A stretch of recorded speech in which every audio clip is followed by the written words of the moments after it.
So, that 3.5 anniversary, huh? Hello everyone! Another anniversary has come and gone, and with it, our tithe of tears to Shift Up has been paid once again. And, whoo boy, did they come to collect. I love you! This time round, we didn't just get a touching story as we do with every anniversary, but Shift Up has come swinging out with some statements. Not only do we get an exploration of the entertainment industry that takes inspiration from real life, which I will also try to make a video about, but we also got so much catharsis. Which, in light of Pragmata's release, I took notice of just how much of a focus we put on the idea of fatherhood in Nikke. We've got more of my goat Oswald, we've got my goat Anderson, Big J is back, and Burningum evolves into Burning Goat. So, as is my tradition to drop whatever it is I'm doing in order to celebrate this game, sorry Birth by Sleep, I want to take the time to talk about how Nikke celebrates its fathers, or, as I like to call it, Goddess of Victory Nikke and the Male Glaze. Disclaimer! This video contains spoilers for all the campaign chapters from 38 onwards, Project Arc Guardian, Overzone, Pretty Star, Star Anise, and Goddess Fall. If you watch this video and spoil yourself, we'll send you to the surface with this loser. We're all going to die. There's many beliefs on what makes a man, or what makes a good father, but when it comes to what Nikke shows us, it's the potential to be there for the ones you love despite it all. And to show this, I want to take us to the last days of humanity on the surface, during Arc Guardian. In this event, we see two of the greatest men to exist in Nikke. Anderson during his legendary commander days, and Oswald during his prime days in the central government with the nickname Hellhound. Anderson's already in the best position of his life, being the commander of the Goddess Squad, and he gets to enjoy his time with them, even after Red Hood has departed. Oswald, on the other hand, starts off grizzled, alone, and intimidating to say the very least. Or, at least that was until he met Frisia, who was given unbreakable hope once they met Red Hood. Nikke really likes to have two characters that have a mirrored story to each other, and oftentimes just with opposing trajectories. We see these men in two vastly different positions from each other, and we're going to see them both going down opposite paths relative to their family. Throughout Arc Guardian, the Goddess Squad faces many difficulties, and is depending on Lilith to save them a lot of the time. Particularly when the mass-produced heretics start attacking, and all the while, Lilith's health is deteriorating more and more. Meanwhile, Oswald is overseeing Project Arc Guardian, and he has Frisia constantly coming up to him, spending time with him, and being very kind. As the end of the story draws near, Anderson is gravely wounded, and even despite escaping the VTC's clutches to return to his girls, he is still ripped away from his family in the end, only being offered the minor grace of getting to tell Lilith that he loves her. And as the actual Arc Guardian project draws to a close, Oswald's own walls have broken down, and he finally adopts Frisia. One man gains a family, while another loses his. For the next decade or two, Oswald gets to be a real dad for Frisia, but Anderson is forcibly kept in a coma by the VTC while they run whatever experiments they want on him. And once again, someone living their full life, while someone is denied theirs. Not all hope was lost, however, because during Oswald's old age, after the events of Pretty Star, he ends up adopting a boy named Arthur, who actually was the son of Oswald's friend, my man, the Special Ops Agent. Arthur saves Anderson from the VTC, and then Anderson makes sure there is hell to pay for what they did.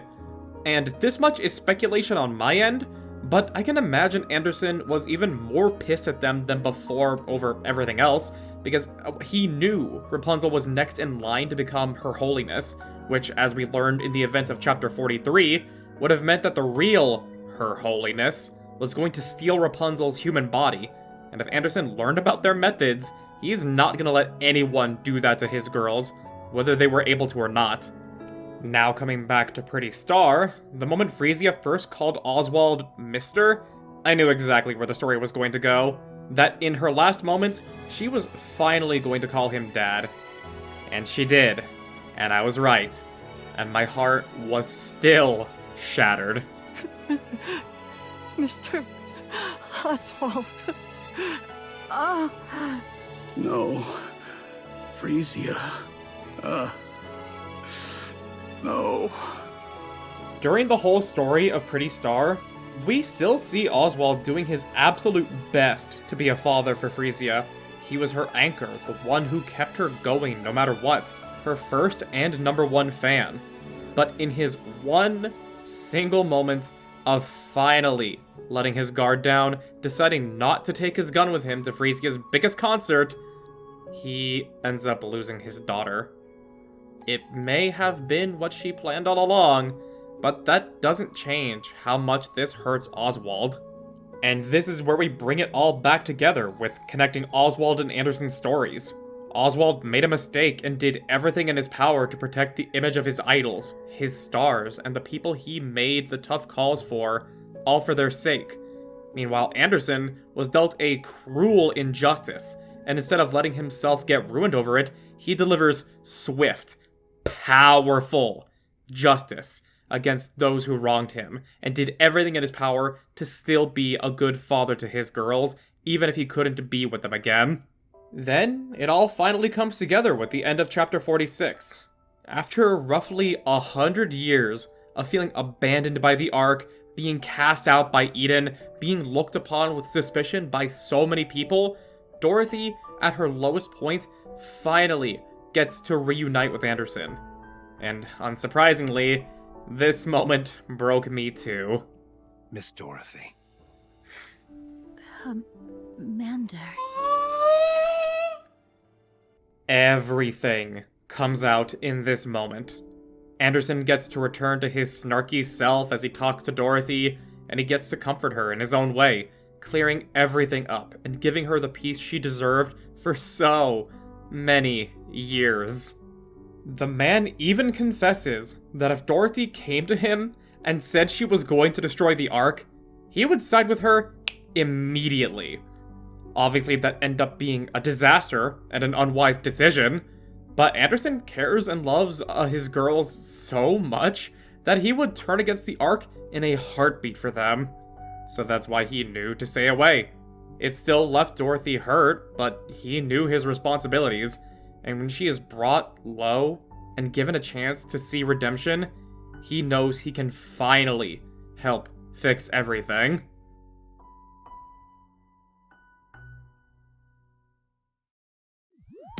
Meanwhile, let's take a look at the bad fathers and their relationships.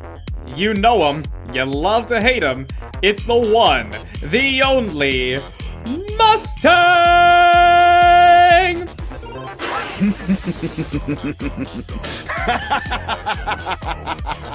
As long as I'm enjoying myself, that's all that matters. And enjoyment? It only comes when someone else is suffering. You pathetic fool. What a loser. How did it feel? Abandoning your precious heroes up on the surface. You're going to hell. Damn right. Now that's entertainment!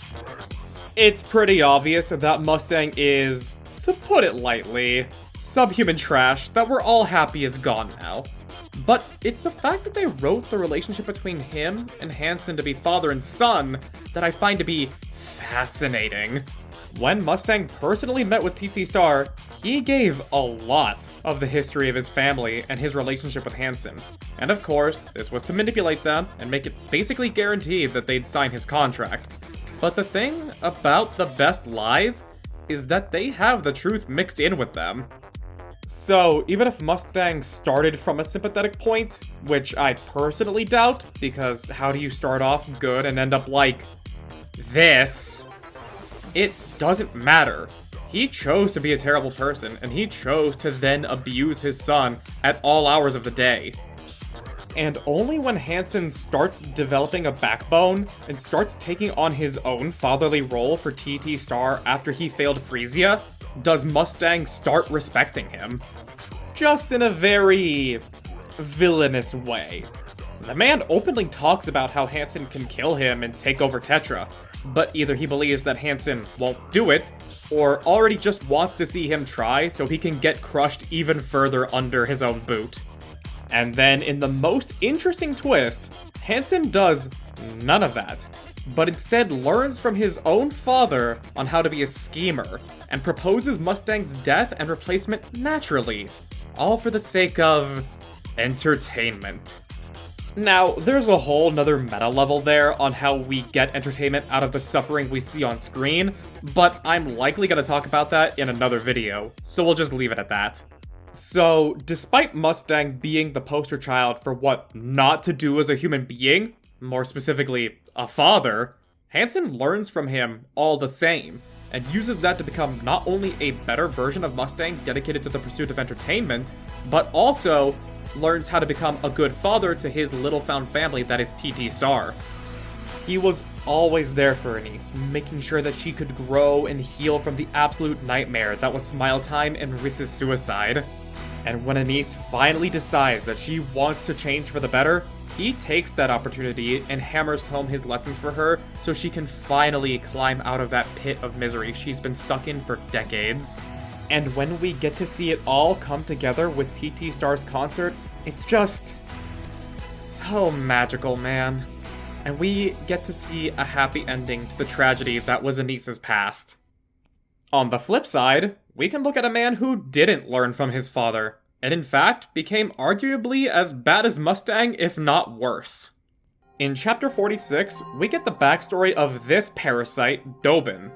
It opens with describing how he lived in the Outer Rim with a man that he couldn't even be certain was his own father, but still beat him constantly.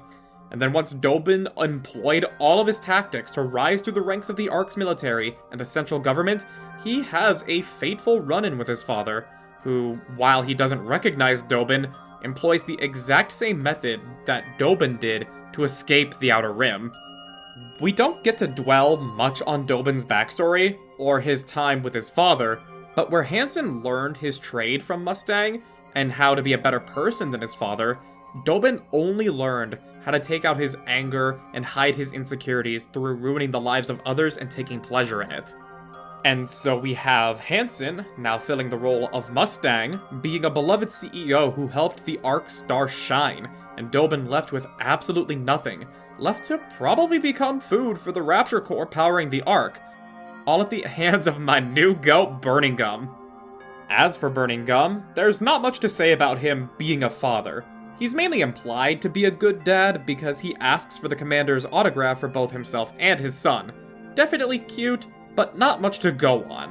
Where Burningum shines, however, is that he is a reflection of Oswald, having been raised as Oswald's grandson, basically, and having learned of the Goddess Squad from the Forbidden Library. He may have done some harm with how he approached the situation with Marion, but he didn't know how she was also like a daughter to the commander, who he also trusted a great deal. But Oswald also was implied to do some bad things for the sake of what was necessary, and both still have their soft spots and showed compassion when it really mattered. Burningum was even willing to let himself be punished to any extreme degree over executing Dobin, which would already be risky by leaving his son without a father, but he knew something had to be done, which he, at the time, was the only one with the power to do. Looking at the father figures of today, we have the Commander and Johan. The Commander's fatherly position has already been very well established ever since the very first chapter. He doesn't care if any medical aid he provides to the Nikkes is ineffective, he just wants to be there for them and protect them. Obviously the relationship changes based on the Nikke, but the position remains the same, more or less. At least when it comes to the Counters. The Counters are the Commander's family, and it doesn't matter what your stance is on who the Commander should be in a relationship with, or who's wife-coded, or who's daughter-coded. What matters is that while the Commander cares about all Nikkes, the Counters are his girls, and he's not gonna let anyone or anything touch them. The whole reason he's wanting to climb the ranks of the central government is not only to just have the power to protect all Nikkes, but also protect his girls specifically and bring Marion back home. Which, by the way, after Marion's mental reset, she is basically just straight up his daughter now. Or at the very least, that's the only way that I personally see it. Then of course, after chapter 41, we now have an actual, genuine child between the Commander and Rappy. From her birth, all she wanted was a hug. And for a lot of the chapter, the commander was no different than anyone else and only thinking of the danger she posed, but once he saw her as a child doing the same thing over and over, asking for something, he knew. He knew that he had to care for his child with Rappy, and so he put himself in danger by jumping off of Whaley to give his daughter the hug she wanted. And while we unfortunately have not gotten any more dad content with Commander yet, due to a lot of the more pressing matters facing him right now, I have high hopes for chapters 47 and onwards once we return to Eden. But hey, it seems as though that the Countess has adopted Dorothy, so while she very much is still Anderson's daughter as far as the relationships go, the Commander can be a fun uncle to her. Speaking of Eden and uncles, our last dad to shine a light on is good old Big J. And yeah, I can see how he may not be seen as a dad, but after the scene where he wants to pat Noah's head and tell her that she did a good job, I was sold on the idea that he was basically the dad of Inherit. Johan absolutely is a hard-ass who doesn't expose any soft side, because he needs to be a strong leader for Inherit, and make the really tough calls in a survival of the fittest sense in order to take back the surface from the Raptures. But just because he hides his soft side doesn't mean it's not there. He wanted to see his girls become the strongest there was, and he was going to do everything in his power to make that happen. His methods are a lot stricter than the Commander's, but he still earned love and admiration from Inherit. So during the last moments of his squad in Goddessfall, the least he can do was grant them the title of Goddesses of Victory. And now, for the time being, at least until the Commander arrives at Eden, Johan's playing the role of uncle, which, let's be honest, can oftentimes be a second dad, for only one. And the man immediately fell into the role with damn near no resistance. All of his worries and racing thoughts were finally put on hold, as he just held the sleeping only one in his arms. So, I'm sure we're going to be getting a lot more in terms of dad or uncle content from both Johan and the Commander in the chapters to come. And if we do get to revive Noah, which I'm almost certain we are, I will be here rooting for Johan to be a good dad for her as we work to reclaim the surface.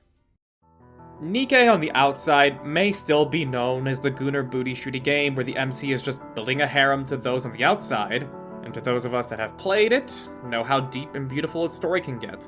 But the fact that all the male cast is written so well, even the horrible people, it is something that, while I'm sure it does get the praise it deserves, I don't see it enough myself. And this is only talking about the fathers in Nikke, or those influenced by them. We haven't even spoken about other great male characters like Jin, the absolute homie that he is. But that can be a topic for another day. Shift Up keeps delivering banger after banger after banger when it comes to large-scale events and main campaign updates. The story has already surpassed Expedition 33 for me, which I know might be heresy to some, but let me know in the comments if you disagree with me. Regardless, the fact that we have taken special care to ensure that the men stay relevant and are well-written characters in their own rights, especially when it comes to being fathers, is something to applaud, and I hope to see more of it as we go further into the story. And that will about do it. And now we're at the point of the video where, in my outro, I just ramble on and on about what I want to talk about here, and thank you guys for watching the video, however much you did. And also, asking for all the typical YouTuber stuff, you already know what that is. I know this video is coming out like 2 weeks before Father's Day happens, but after seeing all of the dad content that has come out for Nikke, as well as Pragmata, I was just thinking, yeah, no, Nikke actually does treat its male cast, and especially its dads, very, very, very, very well. And I really wanted to talk about it, and I'm very happy with what came out of this so far. I do want to make that video talking about the entertainment industry, but it's gonna be a very tall ask. So, I do really hope that this video is received well. That way I know there is some demand for that type of video from someone like me. But in the meantime, more content is in the works, so stay tuned for that. And in the meantime, why don't you consider stopping by the stream, either on Twitch or on YouTube? I do multi-stream. It would be very nice to have you, as we do play Nikke as well as a lot of other story-rich games. And if you're someone who's looking for an editor, by all means, stop by my VGen. I am more than happy to keep taking on more and more and more work. But no matter what it is you end up doing, I appreciate you being here all the same, just as much as I appreciate Shift Up for making this amazing game. So I hope that you have a good rest of your day, night, week, or whatever, until next we meet in either a video or a stream. And until that time comes, take care of yourself, stay safe out there, and I'll see you later.